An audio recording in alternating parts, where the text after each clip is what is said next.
Novel audio hari ini bersama channel Suara Serak. Tanggal 23 Desember. 4.568 cincin Raja Naga, 4.576 batu peri besar. 500. Sentian hampir tertawa. Bagi Sentian, 500 koin roh emas ungu hanyalah mainan, bisa diibaratkan seperti setetes air dalam ember. Tapi berbeda jauh dengan Yao Mei, itu adalah jumlah nilai yang sangat besar. Terlepas dari apakah itu dunia sekuler atau dunia para dewa dan manusia, bagaimanapun juga, ada perbedaan di antara manusia. Beberapa orang bersedia menjual barangnya untuk membayar biaya pengobatan sebesar 100.000 yuan, tetapi mereka tidak dapat memperoleh cukup uang dan hanya bisa menunggu untuk mati. Beberapa orang makan 100.000 yuan hanya untuk sesuap kaviar, dan tetap mengatakan itu tidak masalah. Inilah kesenjangannya, dan ini berlaku di semua dinasti.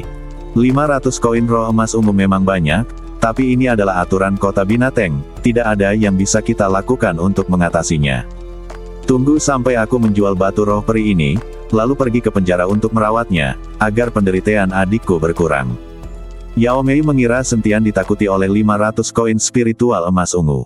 Ayo pergi, tahukah kamu ada tempat yang harga beli batu roh abadinya tinggi? Ajak aku melihatnya, kata Sentian. Yao Mei mengangguk, lalu membawa Sentian berkeliling kota binatang itu. Yao Mei tahu bahwa Sentian belum pernah ke kota binatang, jadi dia memperkenalkan beberapa bangunan di kota binatang kepada Sentian. Ada juga tempat penjualan obat mujarab, pemurnian senjata, bengkel perdagangan, dan beberapa penginapan yang lebih bagus, di mana terdapat arena kompetisi.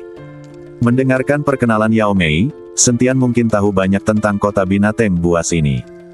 Yao Mei, bagaimana kamu tahu banyak tentang kota binatang? Dan mengapa kakakmu ditangkap? Sentian menemukan bahwa gadis ini tidak tinggal di kota binatang, tapi dia sangat akrab dengan segala sesuatu di kota binatang. Selain itu, Sentian masih tidak tahu mengapa kakaknya ditangkap. Adikku dan aku sering datang ke kota binatang untuk menjual beberapa batu roh rumput peri, jadi kami sangat akrab dengan kota binatang. Adikku ditangkap karena Yao Mei ragu-ragu dan sepertinya dia tidak ingin mengatakan apapun. Oke, kalau kamu tidak mau mengatakannya, tidak perlu mengatakannya. Ayo pergi. Sentian tidak memaksanya. Adapun alasan Yao Mei dan kakaknya ditangkap, Sentian tidak terlalu ingin tahu. Yao Mei dan Sentian berbelok ke kiri dan ke kanan, dan akhirnya berjalan ke sebuah gang kecil, lalu berhenti di depan halaman yang tampak antik. Harga untuk mengumpulkan batu roh abadi di sini adalah yang tertinggi. Yao Mei menunjuk ke halaman dan berkata. Sentian melihat pintu halaman ditutup, dan tidak ada tanda-tanda melakukan bisnis. Apakah tidak ada orang di sini? Kata Sentian. Yao Mei tidak berkata apa-apa, tapi melangkah maju dan mulai mengetuk pintu. 3 ketukan panjang dan 1 ketukan pendek, dan setelah mengetuk 3 kali, pintu terbuka. Orang yang membukakan pintu adalah seorang anak kecil yang terlihat seperti remaja. Tapi Sentian tahu bahwa di tempat seperti alam surgawi dan manusia, mustahil mengetahui usia sebenarnya seseorang hanya dengan melihat penampilannya. Mungkin anak di depanku sudah hidup ratusan tahun. Setelah anak itu membuka pintu, dia melihat sekeliling, lalu bertanya pada Yao Mei, dunia ini tidak terbatas. Laut dalam tidak ada batasnya. Yao Mei juga mengatakan hal yang sama. Masuk. Anak itu menyingkir dan membiarkan Yao Mei memimpin Sentian masuk. Sentian melihat pemandangan ini dan benar-benar bingung. Mengapa Yao Mei mengikuti anak itu seperti kode rahasia? Bukankah itu hanya menjual batu roh peri? Kenapa begitu misterius? Setelah Sentian masuk ke halaman, dia melihat sekeliling dengan sangat hati-hati. Jangan gugup, di sini sangat aman, belum lagi di kota binatang, tidak ada yang berani menggunakan kekerasan. Yao Mei melihat kehati-hatian Sentian dan berkata, kemana kamu membawaku ke sini? Sepertinya ini juga bukan tempat untuk berbisnis. Kamu bahkan menukar kode rahasianya, membuatnya tampak seperti semacam markas rahasia. Sentian berbisik pada Yao Mei. Jangan khawatir, tidak apa-apa. Aku kenal tempat ini, kata Yao Mei. Ketika Sentian melihat ini, dia berhenti mengatakan apapun dan dibawa ke kamar oleh anak itu bersama Yao Mei. Ruangannya tidak besar, tapi formasi perisai sebenarnya dipasang di ruangan ini. Suara Serak 4569. Setelah memasuki ruangan, Apapun yang Anda lakukan di dalam tidak akan terdeteksi, dan apapun yang Anda katakan tidak akan terdengar. Sentian sangat bingung. Dia baru saja menjual batu roh peri. Kami juga memiliki formasi perisai. Tidak lama kemudian, seorang pria parubaya yang agak kembung masuk dan duduk di hadapan Sentian dan yang lainnya. Mei Yao, apakah kamu punya batu roh peri? Pria parubaya itu bertanya pada Yao Mei. Paman Qian, awalnya saya mendapatkannya, tapi diambil kembali. Saya hampir ditangkap, kata Yao Mei dengan sangat menyesal. Karena kamu tidak mendapatkan batu roh peri, apa yang kamu lakukan di sini? Paman Qian mengerutkan kening dan berkata dengan suara mencela. Paman Qian, meskipun aku tidak mendapatkan batu peri, aku masih memiliki batu peri lain di sini. Kata Yao Mei sambil mengeluarkan batu roh peri yang diberikan Sentian padanya, lalu melanjutkan, dan temanku juga membawa batu roh peri, dan dia ingin menjualnya kepadamu juga. Ketika Yao Mei mengatakan ini, Paman Qian memperhatikan Sentian dan kemudian melihat ke arah Sentian. Tepat ketika Sentian sedikit terkejut mengapa orang ini terus menatapnya, tiba-tiba kesadaran spiritual menyelimuti dirinya. Ini untuk mengetahui latar belakangnya sendiri, dan Sentian tidak mentolerirnya.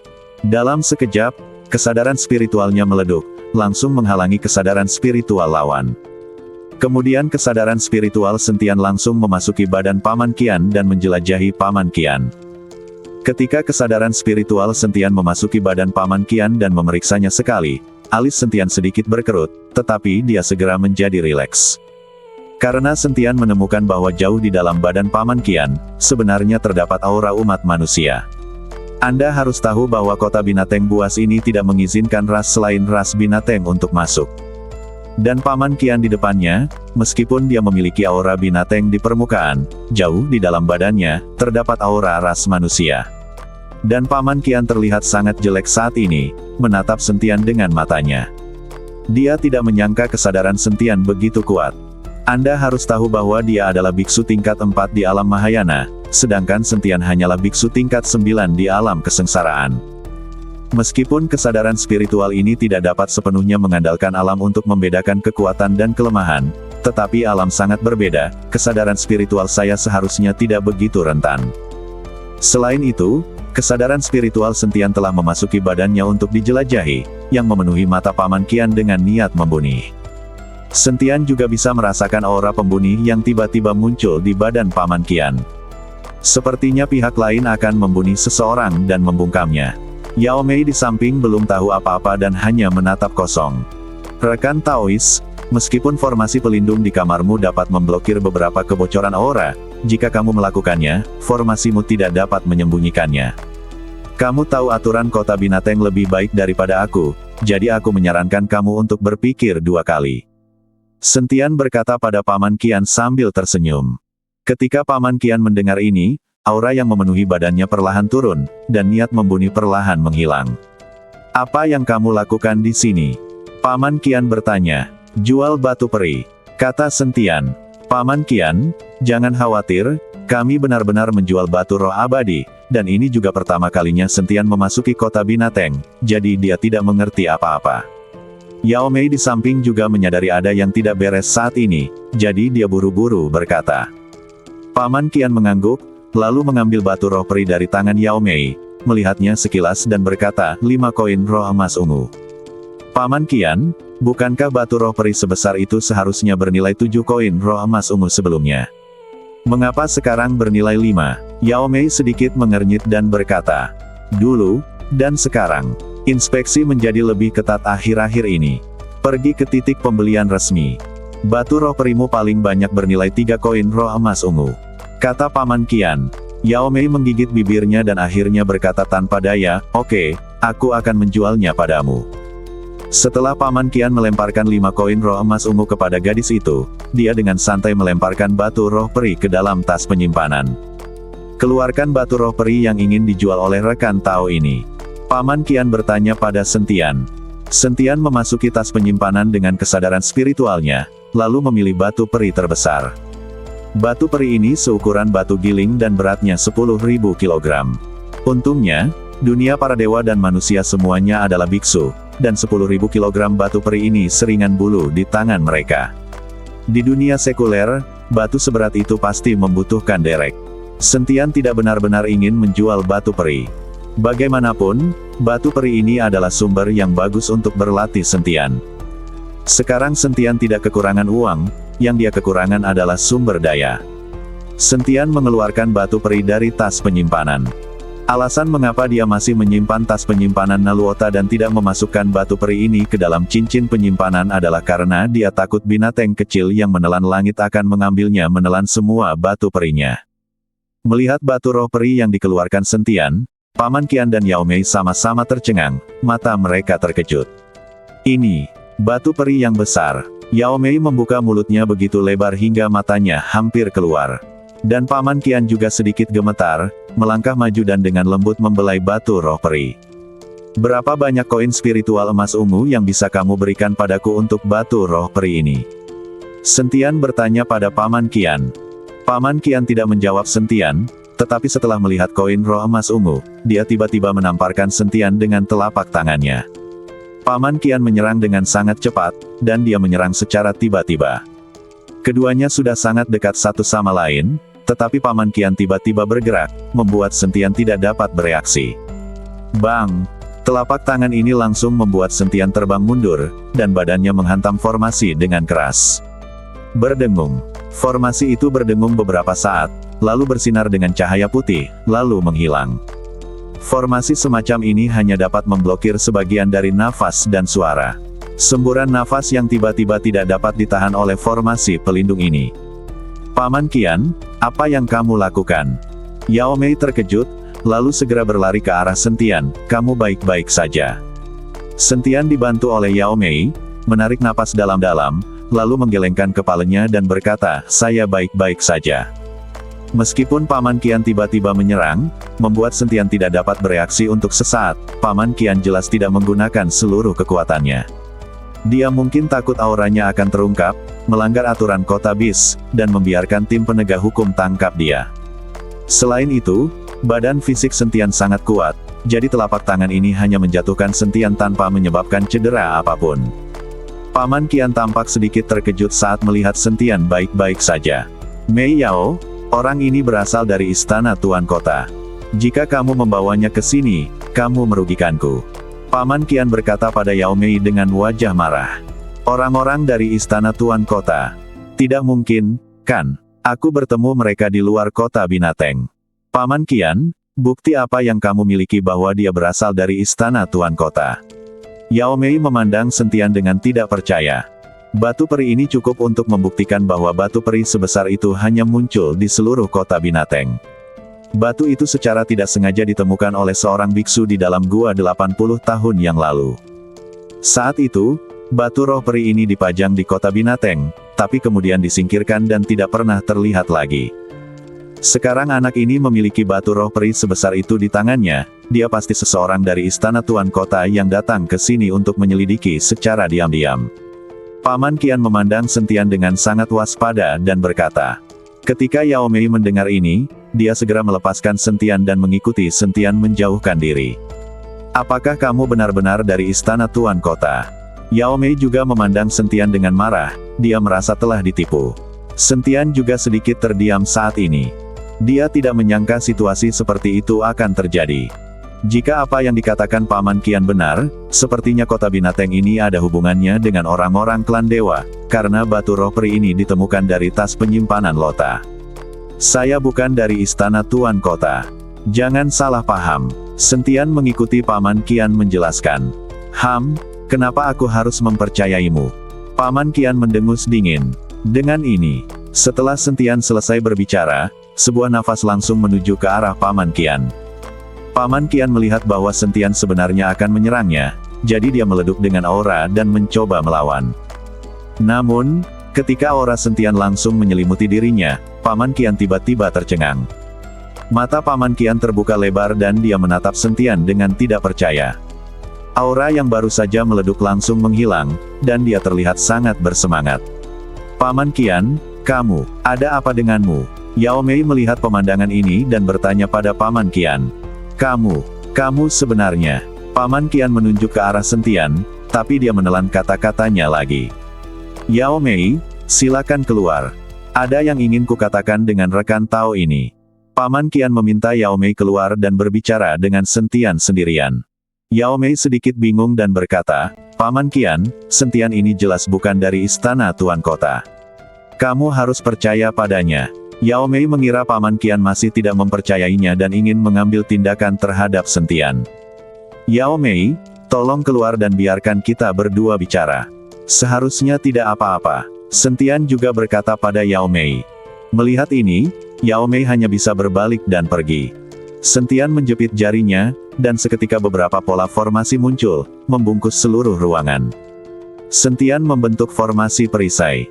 Formasi perisai ini berkali-kali lebih kuat dari formasi perisai yang dipasang di ruangan pada awalnya.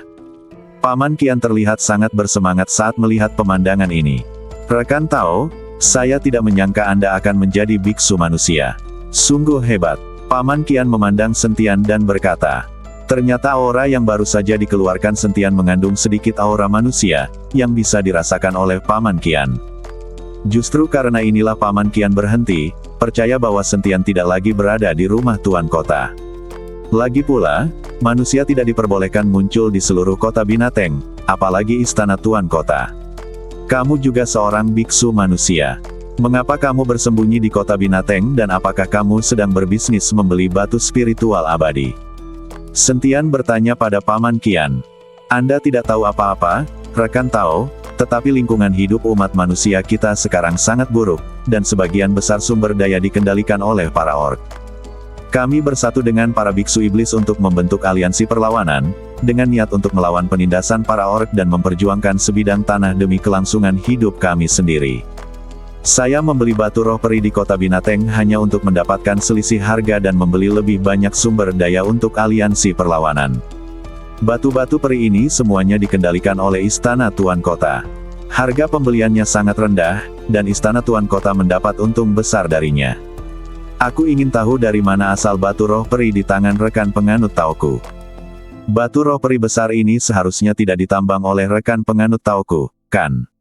Paman Qian bertanya pada Sentian. Sentian menggelengkan kepalanya, saya merampoknya. Merampoknya. Paman Qian terkejut dan berkata dengan wajah penuh keterkejutan, siapa yang kamu rampok? Kota Binateng ini tidak mengizinkan pertempuran. Selanjutnya, kekuatan seorang biksu yang dapat memiliki batu roh peri sebesar itu pasti luar biasa. Dengan budidaya alam kesengsaraan tingkat 9, bisakah kamu merebut batu roh peri ini? Paman Qian benar. Seorang biksu muda biasa pasti tidak akan mampu memegang batu peri sebesar itu. Apa yang seseorang bantu aku rampok bukanlah di kota Binateng, tapi di dinasti Xiao. Kata Sentian, dinasti Xiao. Paman Qian langsung bingung dan sedikit mengernyit, saya belum pernah mendengar dinasti seperti itu. Sentian memandang Paman Qian, dan kemudian menjelaskan, saya dari luar kota Binateng, bukan dari kota Binateng. Kata-kata Sentian segera membuat mata Paman Qian melebar dan seluruh badannya sedikit gemetar. Kamu masuk dari luar. Ini tidak mungkin, sama sekali tidak mungkin. Tidak ada yang bisa memasuki kota Abyss dari luar selama bertahun-tahun. Kami juga telah mencoba banyak cara untuk melarikan diri dari kawasan kota Binateng, tapi kami tidak pernah berhasil sama sekali. Bagaimana kamu bisa masuk dari dunia luar? Tidak ada orang luar yang pernah masuk ke sini selama ribuan tahun. Paman Qian sama sekali tidak percaya dengan apa yang dikatakan Sentian. Suara serak 4672. Percaya atau tidak, hanya itu yang bisa saya katakan. Sentian masih tidak percaya saat melihat Paman Qian, jadi dia tidak punya pilihan. Kalau begitu, bisakah kamu memberitahuku bagaimana kamu masuk? Paman Qian bertanya. Sentian menggelengkan kepalanya. Tidak mungkin dia bisa mengatakan bahwa dia dibawa masuk. Melihat Sentian tidak mengatakan apa-apa, Paman Qian menghela nafas, dan raut muka kegembiraannya menjadi sedikit kesepian. Terlihat dia sangat ingin kabur dari tempat ini. Bagaimanapun, para orc adalah yang utama di sini, dan manusia atau iblis hanyalah biksu tingkat terendah. Kami tidak memiliki banyak sumber daya, dan seringkali kami harus melakukan hal-hal berbahaya. Mereka bahkan mungkin akan dijebloskan ke penjara, jadi Paman Qian dan yang lainnya pasti ingin melawan. Rekan Tao, saya tidak mampu mengambil batu roh peri Anda. Dan saya menyarankan Anda untuk meninggalkan kota bis sesegera mungkin. Terlepas dari apakah Anda benar-benar masuk dari dunia luar, jangan tinggal di sini lama-lama waktu. Aura manusiamu cepat atau lambat akan terlihat, dan ada jam malam di kota binatang setelah gelap. Tidak ada yang bisa tinggal di luar kecuali penjaga istana Tuan Kota. Paman Kian membujuk Sentian. Aku sebenarnya tidak ingin kamu mengambil batu periku. Aku ingin membeli batu peri di tanganmu, kata Sentian dan mengeluarkan sekantong besar koin roh emas ungu. Paman Kian sedikit bingung ketika dia melihat begitu banyak uang, dan kemudian bertanya, "Rekan Tao, kamu baru saja melewati alam kesengsaraan, apa gunanya memperoleh batu roh peri?" Batu roh peri ini hanyalah sampah bagi para biksu di bawah alam abadi. Tidak sebagus batu roh biasa. Paman Kian tidak mengerti apa yang dilakukan Sentian, seorang biksu di alam kesengsaraan, untuk mendapatkan batu roh abadi. Karena aku menginginkannya, itu secara alami berguna. Bukankah kamu membeli batu peri untuk mendapatkan selisih harga? Itu tidak sama dengan menjualnya langsung kepadaku. Dan aku bisa membayarmu koin roh emas ungu di muka, dan kamu bisa membantuku membelinya di kota binatang buas ini. Seperti yang dikatakan Sentian, dia mengeluarkan sekantong besar koin roh emas ungu lainnya. Melihat koin roh emas ungu di depannya, Paman Kian sangat terkejut hingga dia tidak bisa berkata-kata. Dia benar-benar ingin mengetahui latar belakang Sentian, tetapi dia tahu bahwa Sentian pasti tidak akan memberitahu. Jika Sentian tidak mengungkapkan aura kemanusiaannya sekarang, Paman Kian pasti akan menyimpulkan bahwa Sentian berasal dari istana Tuan Kota. Lagi pula, hanya orang-orang dari istana Tuan Kota yang bisa begitu kaya. Oke, aku berjanji padamu. Paman Kian ragu-ragu sejenak, lalu dengan cepat mengumpulkan koin roh emas ungu. Setelah menyimpan koin roh emas ungu, Paman Kian mengeluarkan tas penyimpanannya, yang berisi batu roh peri yang dia beli. Hanya itu yang kumiliki saat ini. Aku akan terus membelikannya untukmu. Jika Anda membutuhkan banyak batu peri, Anda juga dapat mencoba bekerja sama dengan titik akuisisi resmi. Kata Paman Kian. Bukankah semua situs akuisisi resmi menyerahkan batu roh peri ke istana Tuan Kota?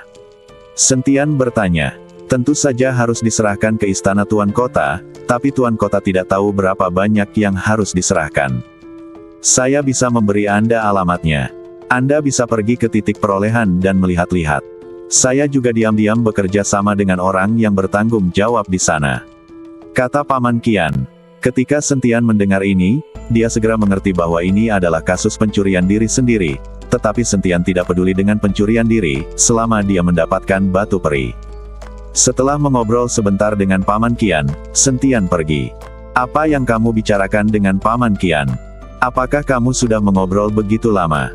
Setelah Sentian keluar, Naomi bertanya pada Sentian.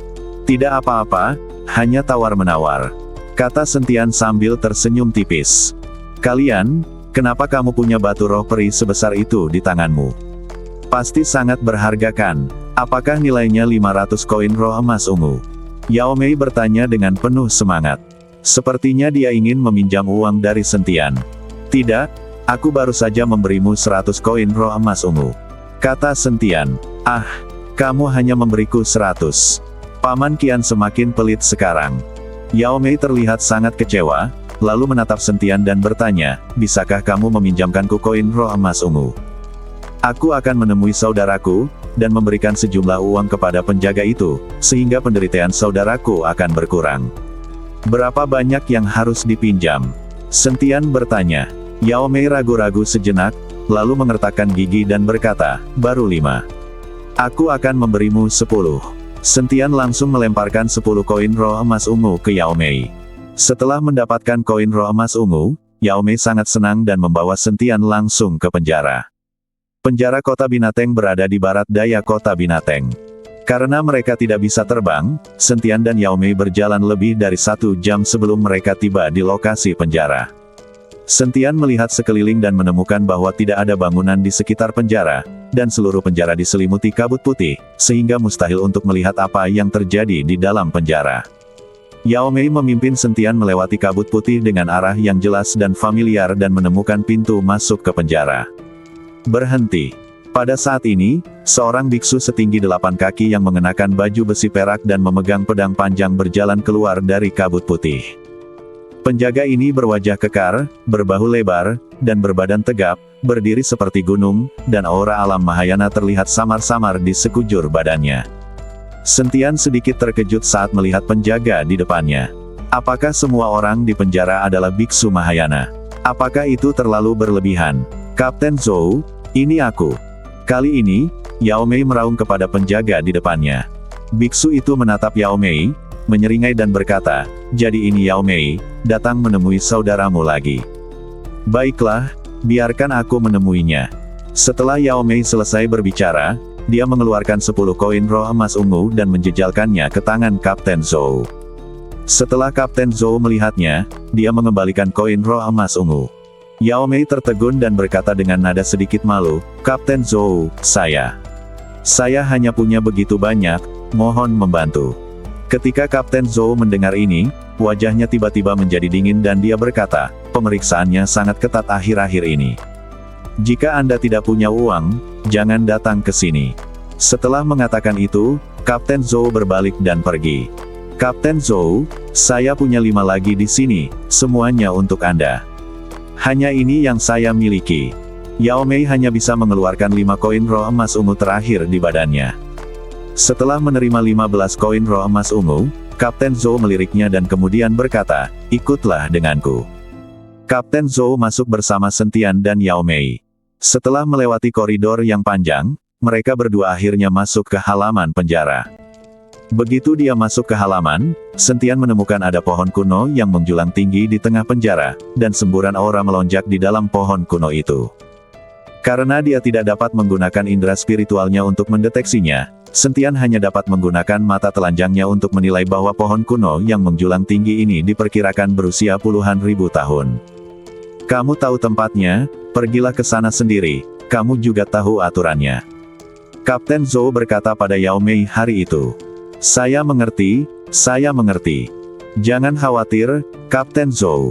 Saya pasti akan keluar dalam 1 batang dupa, dan saya tidak akan pernah berlarian dan melihat-lihat." Yao Mei mengangguk dan berkata, "Ya." Kapten Zhou berkata dengan ramah dan pergi. Yao Mei memimpin Sentian ke pintu masuk, lalu berjalan lurus ke bawah. Koridor yang remang-remang itu sangat lembab, dan ada akar pohon yang rumit di dinding. Sentian sangat bingung mengapa penjara ini dibangun di sini dan dikelilingi oleh pepohonan kuno. Setelah berjalan dalam jarak tertentu, sel-sel muncul satu demi satu. Sel-sel ini memiliki formasi untuk mencegah tahanan melarikan diri. "Kakak." Di depan sel, Yao Mei melihat ke dalam seorang pria dan meraung. Ketika pria itu mendengar raungan itu, dia sangat bersemangat. Dia menyingkirkan rambut panjangnya dari wajahnya dan mulai menangis. "Kakak, kamu di sini, apakah kamu akan membawaku keluar? Keluarkan aku akan mati jika tetap di sini." Kakak Yao Mei menangis dengan sedihnya. Sentian melihat saudara laki-laki dari saudari itu kurus seperti tongkat, dengan kulit pucat dan semangat lesu. Dia tampak seperti telah kehabisan semua energi spiritual di badannya. Suara serak 4574. Di dalam sel ini, ada akar pohon yang kusut, gelap dan lembab. Lingkungannya sangat keras. Jika Anda ingin berlatih di sini, Anda tidak akan dapat merasakan sedikit pun energi spiritual. Tidak hanya dia tidak bisa merasakan keberadaan energi spiritual, Sentian juga memperhatikan ada kekuatan isap di dalam penjara, menyedot energi spiritual darinya. Meskipun kekuatan isap ini sangat lemah dan hampir tidak terdengar, hal itu masih diperhatikan oleh Sentian. "Saudaraku, maafkan aku tidak punya uang untuk menebusmu, maafkan aku." Melihat kakaknya seperti itu, Yao Mei merasa sangat tertekan. Ketika saudara laki-laki Yao Mei mendengar ini, dia terdiam beberapa saat. Setelah beberapa saat, dia menjadi tenang dan berkata sambil tersenyum, "Kakak, kamu tidak perlu datang menemuiku lagi. Aku tahu begitu kamu datang, kamu akan datang. Diperas oleh penjaga. Kamu harus menjalani kehidupan yang baik sendiri. Kakakku tidak bisa menjagamu lagi. Kamu harus menjaga dirimu baik-baik. Saudaraku, jangan katakan itu.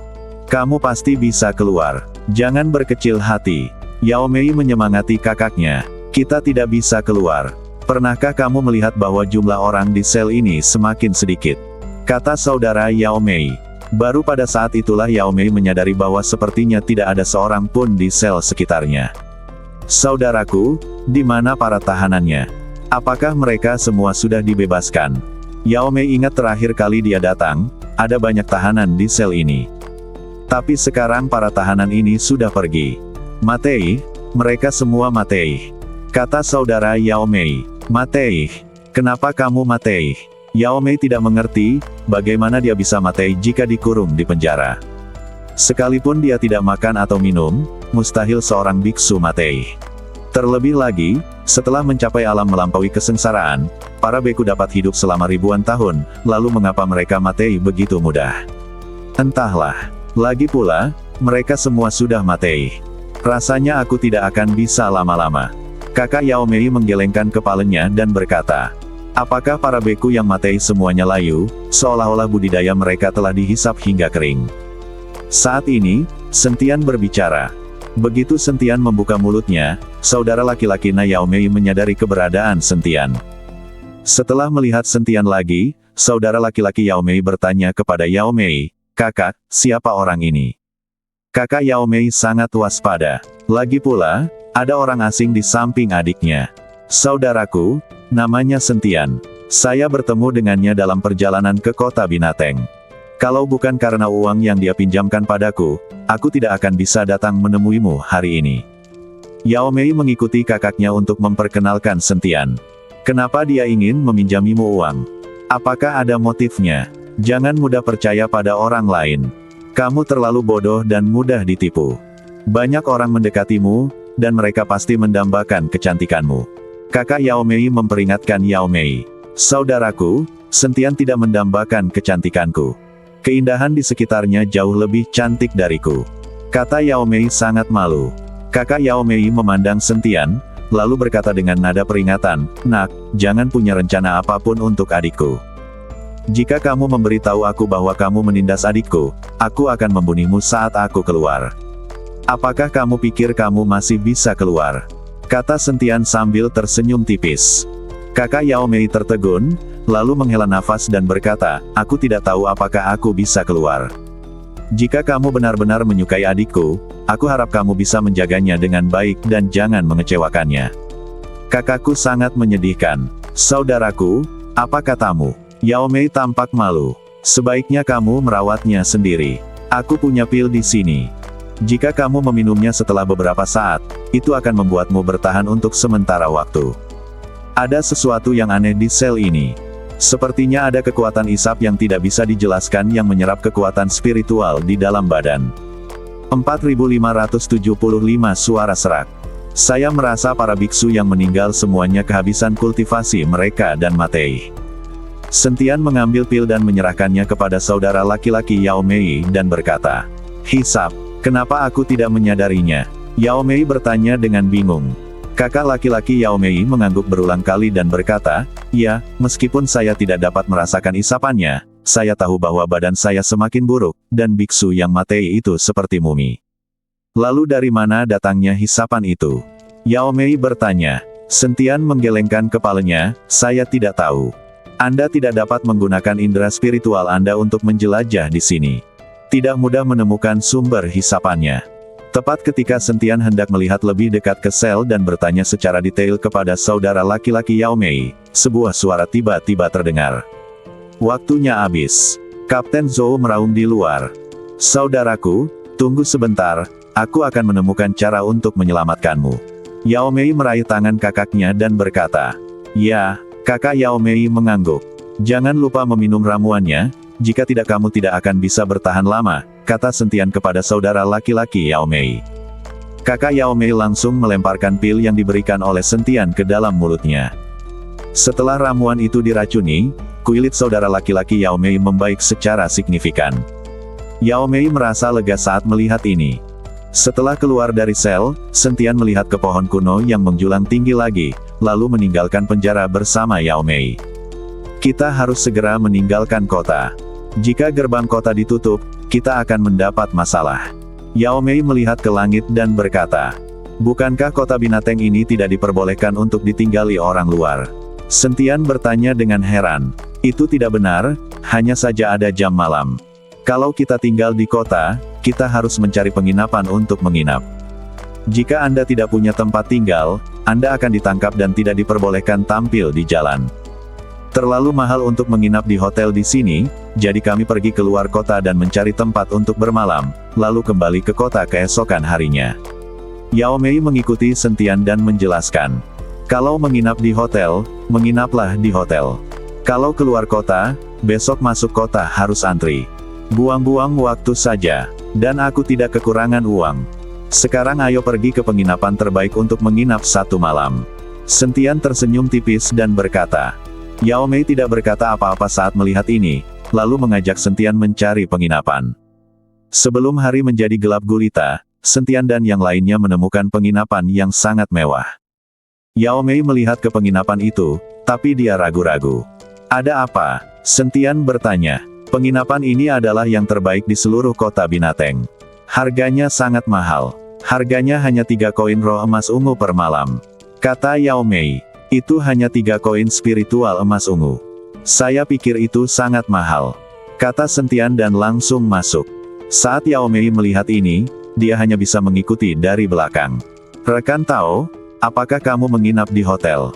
Saat ini, seorang pelayan datang dan bertanya. Ya, menginaplah di hotel. Beri aku 2 kamar. Aku ingin yang terbaik. Setelah Sentian selesai berbicara, dia mengeluarkan sekantong kecil koin roh emas ungu, berisi lusinan koin. Ketika pelayan melihatnya, dia langsung tersenyum lebar dan berkata, tidak masalah, saya akan segera mengaturnya. Tunggu sebentar. Yao Mei memanggil pelayan di hotel dan berkata, kita hanya perlu 1 kamar, kita tidak perlu membuka 2. Pelayan itu tertegun sejenak, lalu mengangguk dan berkata, oke. Sentian memandang Yao Mei dan bertanya, apakah kamu tidak takut padaku jika kamu ingin memesan kamar? Untuk apa aku takut padamu? Yao Mei bertanya balik.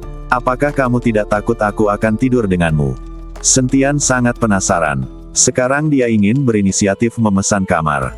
Jika kamu ingin tidur denganku, meskipun aku menyewa 2 kamar, aku tidak bisa menghentikanmu. Kata Yao Mei. Itu benar. Sentian tersenyum. Segera, kamar untuk 2 orang sudah siap. Ini memang sebuah penginapan besar. Ada barisan pengumpul roh terpisah di dalam ruangan, serta barisan pelindung untuk melindungi para biksu yang tinggal di sana agar tidak diganggu. Beristirahatlah lebih awal. Kamu akan membawaku berkeliling kota bis besok. Sentian berkata pada Yao Mei. Oke, kata Yao Mei dan mulai melepas pakaiannya. Apa yang akan kamu lakukan? Sentian terkejut saat melihat ini. Buka bajumu. Bukankah kamu melepas bajumu saat kamu tidur? Yao Mei melepas pakaiannya sambil berbicara, dan akhirnya berbaring di tempat tidur dengan hanya mengenakan celana dalam. Sentian tidak bisa berkata-kata saat ini. Dia merasa Yao Mei ini ingin memanfaatkannya, jadi dia melakukan ini untuk merayunya. Melihat Yao Mei begitu dekat dan memancarkan aroma seorang gadis, Sentian memang sedikit bersemangat. Tapi gadis seperti itu tidak ada hubungannya dengan Sentian. Sentian tidak bisa tidur dengan seseorang hanya untuk melampiaskan amarahnya.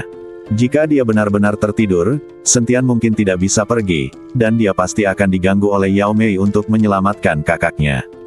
Pada akhirnya, Sentian tidak punya pilihan selain memanggil roh pedang Zhongli. Sentian memeluk Zhongli sepanjang malam. Dan gadis kecil itu tidak bisa tidur sepanjang malam setelah mendengarkan kebisingan itu. Keesokan paginya, Yao Mei menatap tajam ke arah Sentian. Dia tahu bahwa Sentian melakukannya dengan sengaja. Setelah keluar dari penginapan, Sentian langsung mengikuti lokasi yang diberikan oleh Paman Qian untuk mencari tempat resmi membeli batu roh peri. Tempat pembelian resmi batu roh peri ini adalah bangunan 2 lantai dengan papan nama di pintunya. Ada tempat pembelian resmi di beberapa jalan utama kota bis. Setelah Sentian mengikuti Yao Mei masuk, seseorang segera mendatanginya dan bertanya, rekan Tao, apakah Anda menjual batu roh abadi? Iya, tapi sebelum menjual, saya ingin bertemu dengan penanggung jawab di sini. Sentian berkata kepada petugas di toko. Kami adalah toko pembelian resmi di sini. Kami jujur, dan dapat dipercaya. Anda tidak perlu bertanya kepada penjaga toko kami. Harga belinya sama. Orang itu berkata pada Sentian. Dan dia berbicara dengan nada yang sangat menghina, meremehkan Sentian sama sekali. Itu hanya sepotong batu peri untuk dijual, tetapi jika Anda ingin bertemu dengan penanggung jawabnya, pria itu pasti tidak akan setuju. Saya punya banyak batu peri di sini, jadi saya harus bertemu dengan penanggung jawab toko Anda. Sentian menjelaskan, berapa banyak batu roh abadi yang bisa kamu miliki? Kamu masih harus bertemu dengan penjaga toko kami, tapi paling banyak hanya 10 atau 20. Pria itu mendengus dingin. Sentian tidak berbicara, tetapi membuka tas penyimpanan. Ada banyak batu peri di dalamnya, dan ada banyak batu besar, semuanya sangat langka. Pria itu tercengang dan sikapnya segera berubah. Rekan Tao, silakan naik ke atas. Saya akan segera menelepon penjaga toko kami. Pelayan membawa Sentian dan yang lainnya ke atas, lalu pergi mengundang penjaga toko. Setelah beberapa saat, penjaga toko diundang, tetapi ketika Sentian melihat orang itu datang, dia tercengang. Pasalnya, penjaga toko tersebut ternyata adalah pria parubaya berjubah hijau yang berhasil ditangkapnya. Pria parubaya berjubah hijau ini paling takut mati, jadi dia memohon untuk nyawanya. Ketika pria parubaya berjubah hijau melihat Sentian, dia tertegun sejenak, dengan raut muka tidak percaya di wajahnya. Penjaga toko, orang Tao ini memiliki batu spiritual abadi untuk dijual, dan jumlahnya banyak. Pria itu berkata kepada pria parubaya berjubah hijau. Pria parubaya berjubah hijau terbangun dari keterkejutannya, buru-buru berpura-pura tidak mengenalnya, dan berkata kepada Sentian, rekan Tao, karena kamu memiliki banyak batu peri untuk dijual, ikutlah denganku ke kamar untuk membahasnya secara detail. Pria parubaya berjubah hijau ingin membawa Sentian ke dalam ruangan, jika tidak, jika kisah mereka keluar secara pribadi terungkap, maka mereka semua akan dimusnahkan. Oke. Sen mengangguk dan mengikuti pria parubaya berjubah hijau ke sebuah ruangan. Ada juga formasi pelindung di dalam ruangan, yang seharusnya menjadi ruangan tempat kita bernegosiasi dengan klien besar. Kenapa kamu di sini? Bukankah aku sudah mengatakan bahwa setelah aku membawamu ke kota binatang, kamu tidak akan mengenal siapapun lagi, dan kamu tidak seharusnya mencari kami lagi. Pria parubaya berjubah hijau berkata dengan marah. Bersambung.